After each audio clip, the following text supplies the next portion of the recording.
నా పేరు పద్మజ. నేను ఉమెన్ అండ్ చైల్డ్ వెల్ఫేర్ డిపార్ట్మెంట్లో ప్రాజెక్ట్ ఆఫీసర్గా పనిచేస్తున్నాను. కొత్తగా మేము రూఫ్ గార్డెన్ ఏర్పాటు చేయాలనుకున్నాము.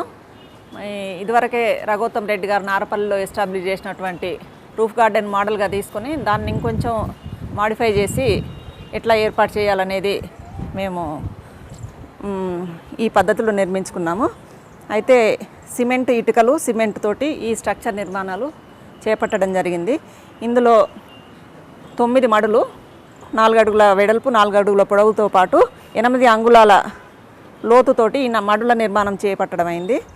కింద ½ ఫీట్ దీనికి ఒక బేస్ లాగా, దీని కింద నుంచి ఫ్రీగా పోవడానికి రావడానికి వీలుగా ఒక ½ ఫీటు సిమెంట్ ఇటుకనే 2 ముక్కలు చేసి దీన్ని బేస్ లాగా పెట్టుకున్నాము. వర్షం పడ్డప్పుడు మిగిలిన నీళ్లు కానీ, తర్వాత ఇంకుడు గుంతలో నుంచి కారిన నీళ్లు కానీ రూఫ్ మీద నిలబడకుండా ఈ పైప్ ద్వారా కింద ఇంకుడు గుంతలోకి వెళ్ళిపోయే ఫెసిలిటీ కూడా మేము ఏర్పాటు చేసుకున్నాము. దీనివల్ల రూఫ్కి ఎలాంటి ప్రమాదం లేదు. ఇంకోటి ఏంటంటే రూఫ్ మొత్తం ఈ పిల్లర్స్ అన్నీ కూడా ఈ మడులు పిల్లర్స్ మీద వచ్చున్నాయి కాబట్టి రూఫ్కు ఎలాంటి ప్రాబ్లం ఉండదు. రూఫ్ మీద ఎలాంటి భారం పడదు.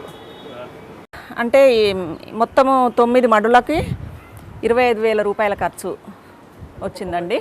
ఒక్కో మడికి దాదాపు 2,000 నుంచి 2,500 వరకు ఖర్చు వస్తుందండి. అదేవిధంగా ఈ మడులల్లో ఎర్రమట్టి, మేకల ఎరువు కలిపి ఈ మళ్ళని నింపుకోవడం జరిగింది. ఇందులో కొన్ని అంటే మళ్ళల్లో మళ్ళీ 4 భాగాలు చేసి 4 భాగాలలో కొన్ని ఆకుకూరలు, కూరగాయలు, బెండ, బీర, సొర, గోర్చిక్కుడు ఇట్లాంటివి వేసుకోవడం జరిగింది. రసాయన ఎరువులు వాడకుండా మొత్తం సేంద్రియ వ్యవసాయం చేసుకోవడంతో అన్ని రకాల ఉపయోగంగా ఉంటుందనేది మా ఆలోచన. వీటికి ఎటువంటి ఫెర్టిలైజర్స్ కూడా వాడొద్దని చెప్పి మేము అనుకుంటున్నాము.